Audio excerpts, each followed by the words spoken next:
Hi, my name is Ella. I'm Daniel. And I'm Theo. And this is our 7th grade Cell City project. Our project is about herpes simplex virus type 2. It infects a person sexually. It infects your lower sacral ganglia, which is at the bottom of your spine. It attacks epithelial cells. It finds them using a set of glycoprotein spikes that can detect it and then go into it. Once it's in, it sends DNA down to the nucleus to be copied. And so once the virus is inside the epithelial cells, it produces these early and late proteins.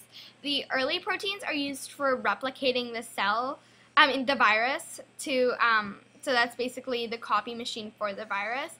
And the late proteins are used to basically package the virus to be sent out of the cell and replicate itself in another cell.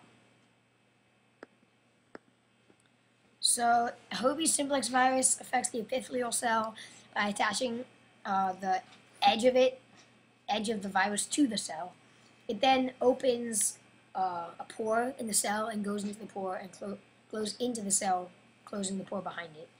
It is then transported to the cell's nucleus, and it produces proteins, as Ella said before. There are 3 proteins: the immediate early and the early and late. All of them have deadly purposes, and there's also a distinct chance of a delayed late protein, which also has a bad effect on the cell. Okay, our analogy is a pizza restaurant, and this pizza restaurant is part of a chain. It's just doing business when some evil chef decides to find it using its keys and comes in and throws its recipe into the restaurant. The chefs pick it up, thinking that it's from part of their chain, not knowing that it's evil. So then the chefs take it back to the kitchen and they start making the pizza.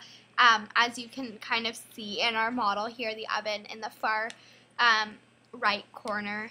And then there's the evil chef and whatever. But then, basically, the early stage is making the pizzas. And that's just when the chefs are making and baking the pizzas. And the late stage is when the chefs hand them off to the waiters.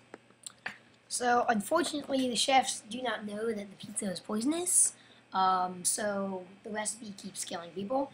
The chefs then tell other people about the awesome new recipe they have, and then it just keeps spreading. Other people, the people who have heard about it, then go home and make the recipe, and then they feed it to people who come over to their house and stuff, and then those people start dying. But they keep passing it on because they don't know it's poisonous. Over time, pizzerias are just going out of business, and it's bad for the pizzeria business. Okay, so this is our bibliography. As you guys know, the bibliography is just where you cite all the images or websites you use that you might have gotten some text from or the photos from. Excuse the messiness that we have, but we hope you guys enjoyed listening and sort of watching our presentation. Okay, thanks again. Or Table A Labs. Oh, yeah.